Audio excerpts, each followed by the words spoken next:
ఈ వీడియోలో మనం సమీకరణానికి ఇరువైపులా ఒకే చర్య జరిపినప్పుడు ఏం జరుగుతుంది అనే విషయాన్ని తెలుసుకోబోతున్నాం. అంటే ఏదైనా ఒక సమీకరణం తీసుకొని ఉంటుంది కదా, దానికి ఎడమవైపు ఏ చర్య చేస్తామో కుడివైపు కూడా అదే చర్య చేసినప్పుడు వచ్చే ఫలితం ఎలా ఉంటుంది అన్న విషయాన్ని తెలుసుకోబోతున్నాం. అయితే మనం నిజ జీవితంలో ఎదురయ్యే ఒక చిన్న అనుభవం ద్వారా ఈ విషయాన్ని తెలుసుకుంటున్నాం. అది ఎలాగో చూడండి. క్రింద చూపిన త్రాసు సమతూకంగా ఉన్నప్పుడు తెలియని బరువును కనుక్కోండి. అంటే ఏమిటంటే, ఇది ఒక త్రాసు. ఈ త్రాసులో రెండు వైపులా కొన్ని బరువులు ఉన్నాయి, అవునా?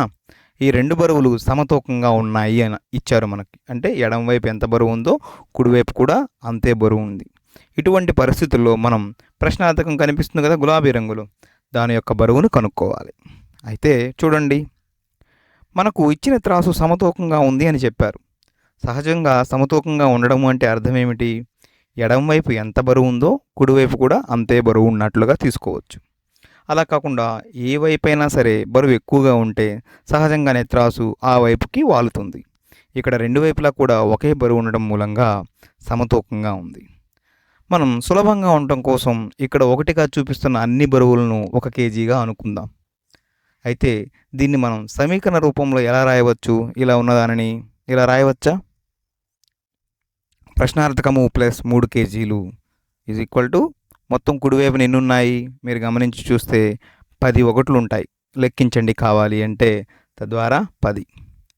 అప్పుడు ఏమవుతుందండి? ఇది ఒక సమీకరణం అని మనం గత వీడియోలో కూడా చర్చించుకుని ఉన్నాం కదా. క్వశ్చన్ మార్క్ +3 = 10 లేదా ప్రశ్నార్థకము +3 = 10, ఎలాగైనా ఒకటి. ఇది ఒక సమీకరణం. ఈ సమీకరణాన్ని నేను కొంచెం మార్చి సాధించినట్లయితే నా యొక్క ప్రశ్నార్థకము విలువ లేదా క్వశ్చన్ మార్క్ వాల్యూ తెలుస్తుంది.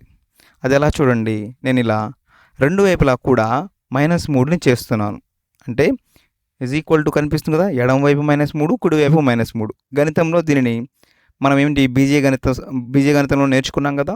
రెండు వైపులా -3 చేస్తే అంతిమంగా ఫలితం ఒకటే ఉంటుంది. అయితే నిజ జీవితంలో దీన్ని ఎలా చేయవచ్చు? రెండు వైపులా చేయడం అంటే అర్థం ఏమిటి? మీరు పైన త్రాసును చూడండి. రెండు వైపులా -3 చేయడం అంటే ఎడమవైపు త్రాసులోంచి 3 కేజీలు తీసేయాలి, కుడివైపు త్రాసులోంచి కూడా 3 కేజీలు తీసేయాలి, అవునా? అంతేనా? కాబట్టి తీసేసి చూడండి ఇలా. అప్పుడేం మిగులుతుంది మీకు? ఎడమవైపు కేవలం క్వశ్చన్ మార్క్ మాత్రమే మిగులుతుంది కదా, ప్రశ్నార్థకం. కుడివైపు ఎన్ని ఒకట్లు మిగులుతున్నాయి? లెక్కించి చూడండి, 7 ఒకట్లు మిగులుతాయి, అవునా? అలానే అంటే అంతిమంగా క్వశ్చన్ మార్క్ లేదా ప్రశ్నార్థకము = 7. మీరు సమీకరణ రూపంగా చేసినా అలానే వస్తుంది. ప్రశ్నార్థకం విలువ 7గా ఉంటుంది. పైన తక్కిళ్ళను గమనించి చూడండి. ఎడమవైపు ఏముంది? ప్రశ్నార్థకం ఉంది. కుడివైపు ఎన్ని కేజీలు ఉన్నాయి? 7 ఉన్నాయి కదా కేజీలు, అవునా? అర్థమైందా? అంటే సమీకరణానికి రెండు వైపులా ఒకే చర్య చేసినప్పుడు ఫలితం ఏమీ మారదు. అంటే ఆ చర్య చేయకముందు ఫలితం ఎలా ఉంటుందో చేసిన తర్వాత కూడా అదే ఫలితం ఉంటుంది. ఈ వీడియోలో మనం ఏం నేర్చుకున్నాం? ఏదైనా సంబంధాన్ని సమీకరణ రూపంలో వ్రాసి అంతిమంగా దాన్ని ఎలా సాధించవచ్చో తెలుసుకున్నాం. ముందు వీడియోకి ఈ వీడియోని మనం కొనసాగింపుగా కూడా చెప్పవచ్చు.